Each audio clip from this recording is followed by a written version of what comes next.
Good morning guys mga kapatid. So ngayon mahigit alas 6 na, 6:30 na siguro. Tingnan ko nga yung oras. So 6:30 na. So purga ako ngayon ng ibon. O kahapon pinagpasting ko yung iba. Pinurga ko. Ginamitan ko ngayon ng Rakda Bastig ito. Ayan, ito magandang pampurga ito, ginagamit ko sa kanila. So pinainom ko na yung mga nandito, yung dalawang nandito, kasi ito namamaya ito yung nakakulong dito, nilipat ko kasi niisip ko nga baka may sakit kasi namamayat itong itim na to. So pinurga ko ngayon, sinabay ko na rin tong puti para dalawa na sila mapurga kasi although wala naman ako nakikitang problema dyan sa puti, maganda naman ang pangangatawan niya, pero sinabay ko na rin kasi hindi matagal na rin hindi napurga yan eh. So sinabay ko na para malaman natin ano ba talaga problema niya, kasi okay naman siya, wala naman ako nakikitang sakit dyan sa itim na yan, white feather na yan. Namamayat siya na namamayat. So sabi nung tropa ko ipurga ko daw, try ko daw ipurga kasi baka may mga bulati lang din. So ito pinurga ko na rin tong dalawang to kasi di ba gaya nga sabi ko, tagal lang naman din ito. Tapos mahina rin sila kumain, di rin sila masyadong kumakain. So pinakain ko na rin, pinurga ko na din. So ngayon mamaya babalikan natin yan, sigurado mamaya panay sukay yung mga yan. Panay sukay yan sigurado ako. Ito alaman ako nakikita mga problema sa mga nandito.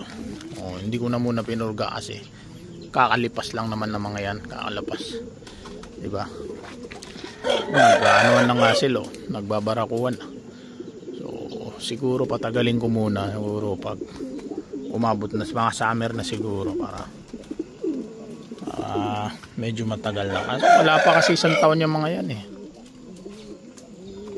Testing natin ngayon. Ito nilipat ko na rin itong dalawang to.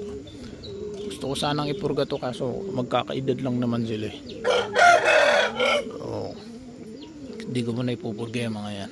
Nasanay na rin tong dalawang to dito sa bago nilang bahay, kasi nga dati pagka magpapakain ako parang gustong kumalas na itong dalawang to, gustong bumalik dito.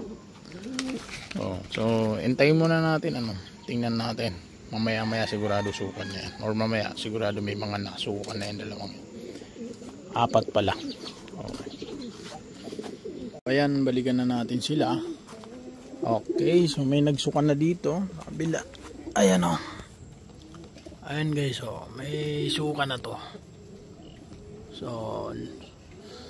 parang galing ata dun sa puti hindi galing dito sa white feather natin. Ito mo yung pinayat ng white feather natin. Grabe talaga yung pinayat niya ngayon. Ito yung dahilan kung bakit ako nagpurga dahil dito sa white feather na to. Sinabay ko lang talaga yung nandoon kasi hindi sila kumakain masyado. Pero itong white feather, ito talaga yung pinakadahilan ba't ako nagpurga ngayon. Sinaawa ako sa kanya. Wala naman ako makitang sakit niya. So ayan tingnan niyo yung nasuka niya guys. Para may bulabulate sa kanya kaya yan o doon sa puti, kasi yung puti parang may ano na rin eh. So mamaya pa yan magsusuka pa yan. Hindi pa sila tapos magsuka. Dito naman sa isa, tingnan natin dito sa isa. Ayan, may suka na rin, ayun green, ayun. So galing dito ata sa checkered na to. Galing ata dito sa checkered natin. Parang feeling ko galing niya sa checkered natin. Ito meron na rin kasi halata mo yung balahibo niya. Ayan meron na rin kasi yung balahibo niya, parang meron na rin. So hintayin lang natin magsuka yan. Nasa alas 8 na rin naman ang oras. Kanina 6:30. So, mahigit isang oras at kalahati na nung nagpainom ako sa kanila ng Rakda Bastig. Parang gusto ko nga magpalabas ngayon kasi maganda ang panahon. So mamaya siguro papakain ako dahil magpalabas ako. Palabasin ko yung iba kasi maganda naman ang panahon ngayon. Baka pala napapansin ninyo, minsan parang bawas na yung ibon natin. Minsan parang may kulang, may napapansin kayong ibon nasa kulungan, tapos sunod na di ko pala natanggal to, no? Lilinis na naman akong kainan nila. Wala natanggal. Okay, so mag-alas 9 na guys.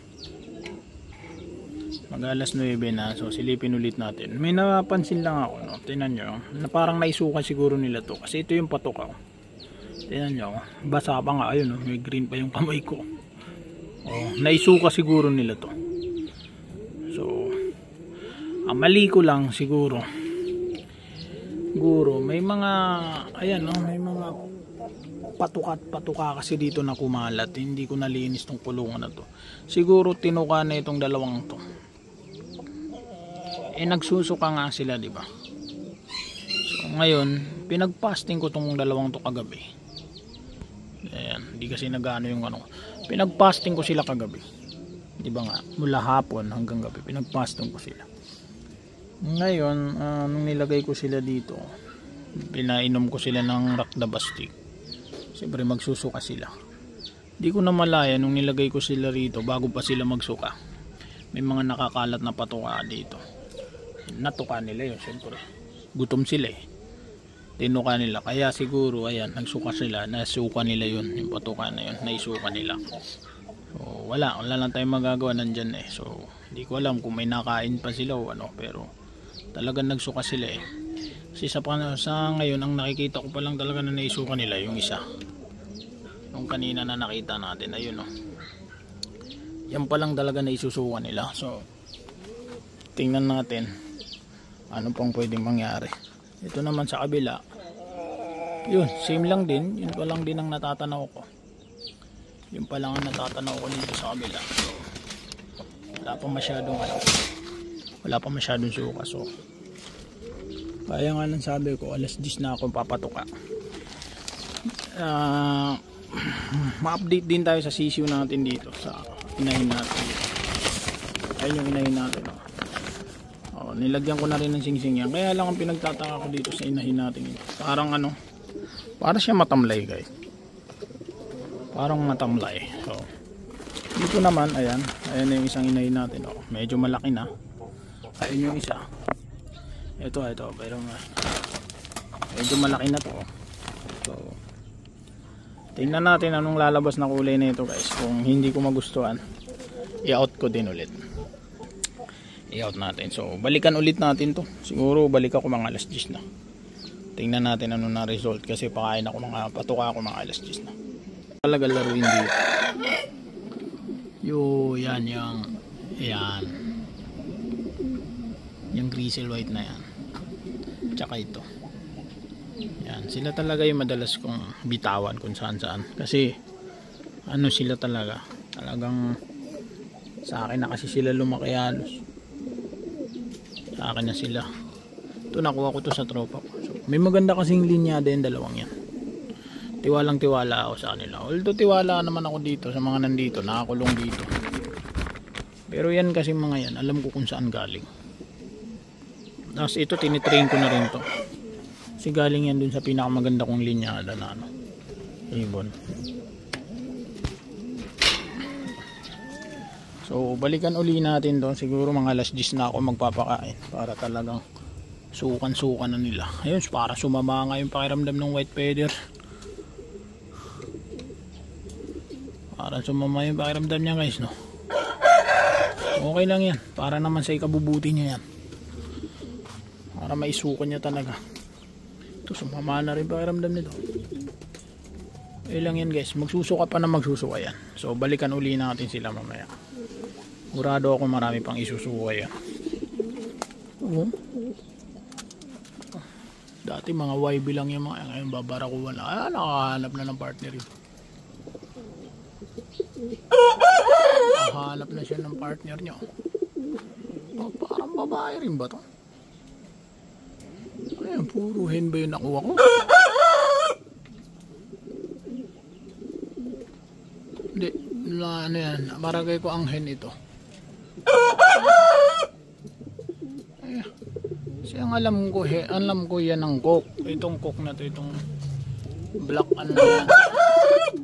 Black checkered na yan. Kasi ito yung kapatid niyan eh. Ito ang hen. Ito hen to. Magkapatid yan. Kaya tinan mo pareho sila ng singsing guys. Pero parang lumalabas dito. Hen na rin sila. Possible ba na dalawang hen ang lumabas sa dalawang itlog? Comment nga. Ngayon ko lang napansin yan. Kasi bumabara ako din yan eh. Bumabara ako din to eh. Yung black chicken. Pero tingin ko talaga siya yung ano eh. Kasi ito, nagkagustuhan na sila na itong isa. Maganda na rin yan para hindi na siya lumayas eh. Para hindi na siya lumayas kasi mahilig maglayas yan eh. Pumupunta dun sa dati niyang ano. Dati niyang bossing. So ayun, balikan ko ulit. Pagka isang oras siguro ulit, alas 9. Basta alas 10 ako magpapakain. So tapos na tayo magpurga. Kumain na din sila.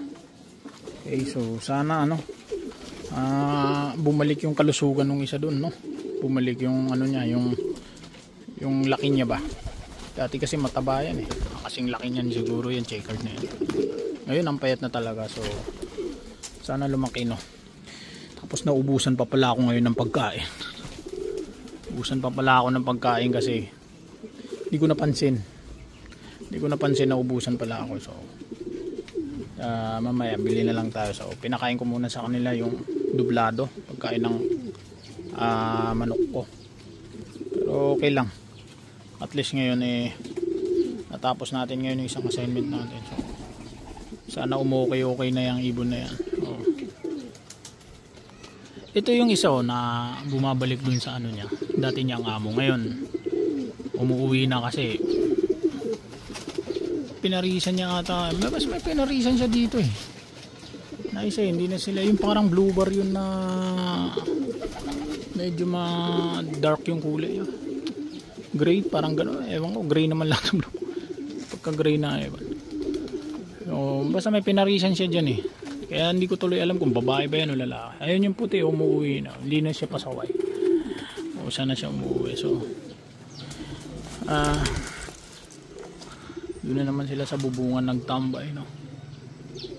Okay. So ayun, purga lang naman tayo ngayon. Purga lang naman talaga ang ano natin yung vlog natin ngayon. Sana umukay na, no? Sana okay na sila. Itong mga pinurga ko. So ayun lamang po, dito ko na ulit putulin. So post na lang ulit ako kung mayroong ma-out sa atin.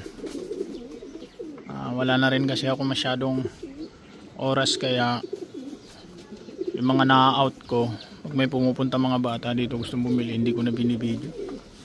Minsan din nahihiya rin mga bata, ayaw din nila. Baka daw makita na. Yung siya nga parang dahilan pa parang baka daw makita ng nanay niya. Mga bata talaga, no? So ayun lamang guys, dito ko na putulin.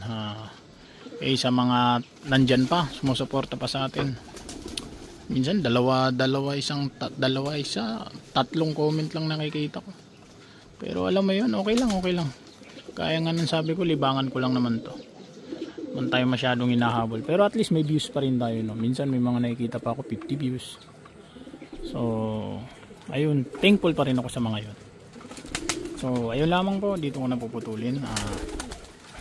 Sa mga nandyan pa, marami pong salamat. Sa mga bago, pa-subscribe naman ako. Malaking bagay ito sa akin. So ayun lamang po, God bless po sa inyong lahat.